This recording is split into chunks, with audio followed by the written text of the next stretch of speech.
Hello future doctors. इस साल एक सीरीज हमने लॉन्च करी थी 2025 के फिजिक्स के पेपर को एनालिसिस करने के लिए, और हमने ये देखने की कोशिश करे इस सीरीज में कि जो 2020-25 में जो फिजिक्स का पेपर आया है वो कितना मुश्किल है और कितना आसान है।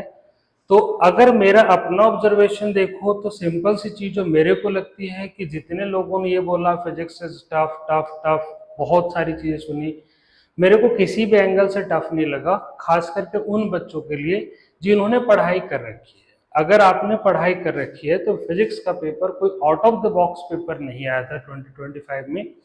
एक दो क्वेश्चन लिटिल बिट टफ थे, लेकिन उनके लिए वो टफ नहीं थे जिन्होंने थोड़ी बहुत भी फिजिक्स के साथ बेसिक मैथ्स को समझने की कोशिश करी थी, मैथ्स के पेपर को समझा था, सॉरी मैथ्स को सीखा था फिजिक्स को समझने के लिए।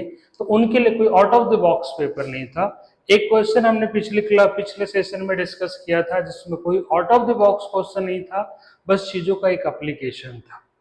इसी सीरीज में फिजिक्स के एक और क्वेश्चन को आज हम डिस्कस करने की कोशिश कर रहे हैं, और क्वेश्चन वैसे मैं स्क्रीन के ऊपर शेयर कर दूंगा। क्वेश्चन कहता है कि a 2 ampere current is flowing through the two different small circular copper coils having radius ratio 1:2। तो कहता है the ratio of their respective magnetic moments will be. सही मायने में इस क्वेश्चन को देखें तो क्वेश्चन 30 सेकंड का क्वेश्चन है। अगर आप 30 सेकंड में इस क्वेश्चन को सॉल्व करना चाहते हो तो मेरे साथ देखो। क्वेश्चन कहता है कि दो सर्कुलर कॉइल्स हैं इस तरीके से, एक का रेडियस है ए और दूसरे का रेडियस है बी। दोनों सर्कुलर कॉइल्स के रेडियस का रेशियो गिवन है a:b। कितना गिवन है? तो 1:2 गिवन है। अगर वो ऊपर नीचे स्क्वायर कर दूं तो a²/b² किसके बराबर हो गया? 1:4 के बराबर हो गया। अगर मैं पाई से मल्टीप्लाई डिवाइड करा दूं तो πa²/πb² किसके बराबर हो गया? 1:4 के बराबर हो गया। लेकिन क्वेश्चन है मैग्नेटिक मोमेंट का रेशियो पूछा है, तो दोनों में एक करंट सर्कुलेट करने का रहा है। Let the current is what? I।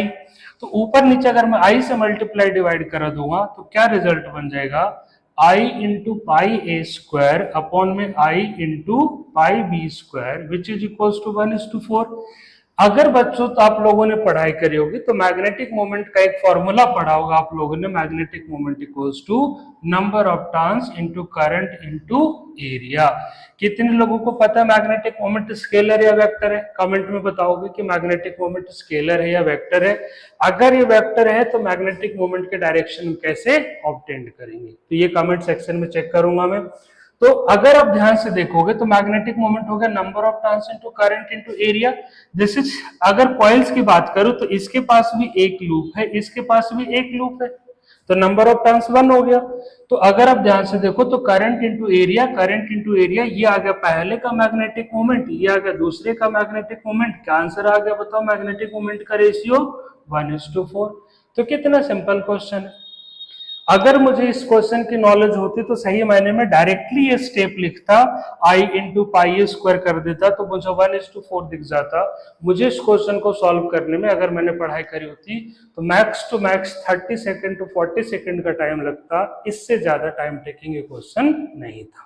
तो नीट के पेपर जो होते हैं वो कभी भी मुश्किल नहीं होते, किसी भी एग्जाम के पेपर मुश्किल नहीं होते। वो हमें मुश्किल इसलिए लगते हैं क्योंकि हमें उस चीज की नॉलेज नहीं होती। हमें जिस चीज की नॉलेज होती है वो आसान लगती है, जिस चीज की नॉलेज नहीं होती वो चीज हमें क्या लगती है? मुश्किल लगती है।